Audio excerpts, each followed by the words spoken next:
Hi, my name is Phil Wood, Regional Education Leader and Advanced Education Color Team. I've learned a few things in my 15 plus years with Paul Mitchell Schools. Upon completion of this lesson, I want to share with you some of the knowledge of how to set up your classroom in order to engage the learner. I want to share with you the power of a strong opener so that you understand how to address the anticipatory set. I want to share with you how to flip the classroom using activities in order to teach the learner for better retention. I want to share with you the strength of a strong close in order to help that learner retain and access that information.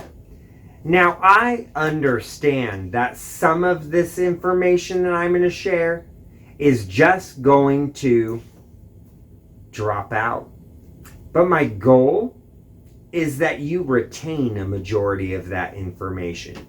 You're able to take that information, you're able to then share that information with the future professionals and help them to pour that information back into their empty cup so they're prepared for the salon. Come and join me. So as we begin to break down some of the key components to engaging the learner, the first thing is classroom setup. Take ownership of your classroom. Make it clean, organized, and clutter-free. This helps us to deliver on admission's promise. Admission states that we will tailor fit our lesson plan to engage the learner in the way they learn best. This can be done through an appropriate table setup, thinking whether or not my lesson plan calls for an alternate area for activities.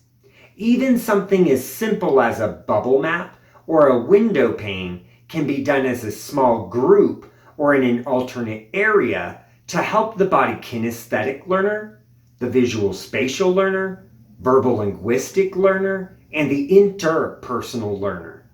By merely just moving locations and allowing them to talk out the information we've just shared.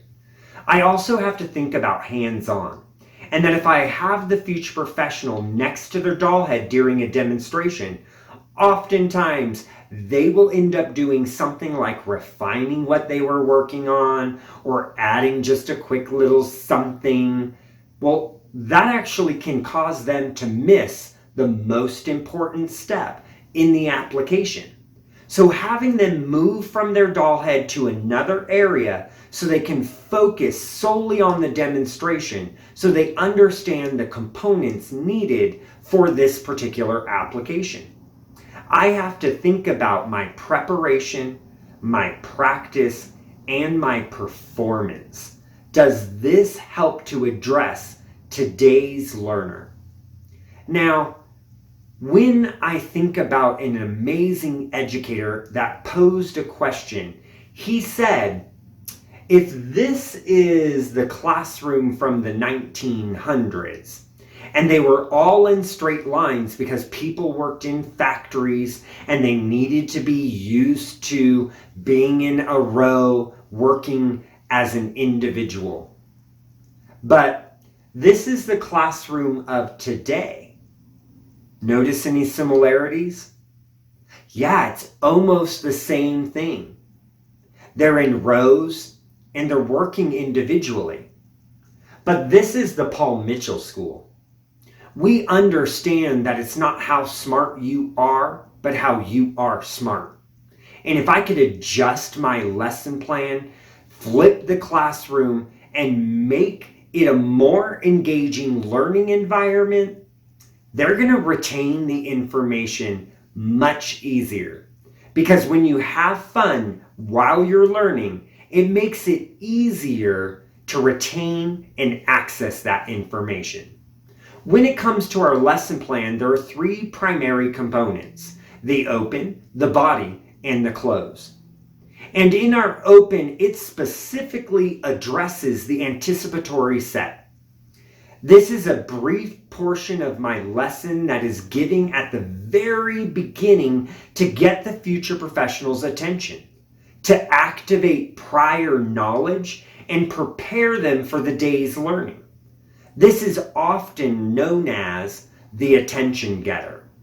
This needs to be done at the very beginning in order to get them all on the same emotional playing field, well before I ever talk about hair or the information at hand.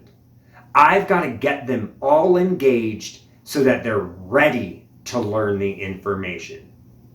This is also followed up with my personal testimony. How did this information personally help to make me stronger as a stylist behind the chair? Coupled with a WIFM, what's in it for me, allows that learner to see how that information is applicable to their everyday situation and how this will help to make them stronger when they get in a salon setting. The last component of the opener is the overview of main points or agenda. Now, this needs to be written, cannot just be a verbal explanation.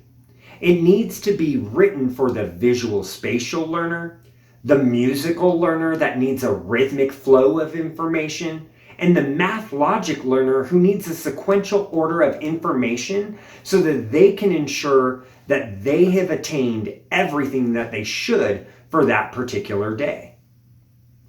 The next portion is the body. And what we have to remember is that a learner can only focus on a lecture for up to 20 minutes. That means I have to change the stimulation in order to create a new cycle of learning and retention. So our lesson plans have a point A with an activity, a point B with an activity, and a point C with an activity.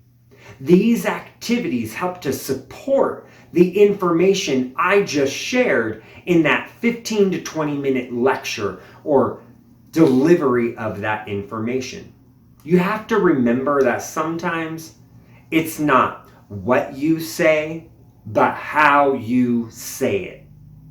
A lot of it can be lost in translation. If your intonation is too stagnant and you're talking very monotone, they're not going to be able to retain that information. There has to be voice inflection and a change in your tone in order to put emphasis. Now, another way I can put emphasis is through the use of gestures to really help strengthen the information I'm sharing. And one of the easiest ways to build rapport and let the learners open up to the information is the use of humor. Humor allows them to access a different part of their brain, which helps with overall retention. When I'm having fun and I'm learning, it makes retaining that learning information way easier.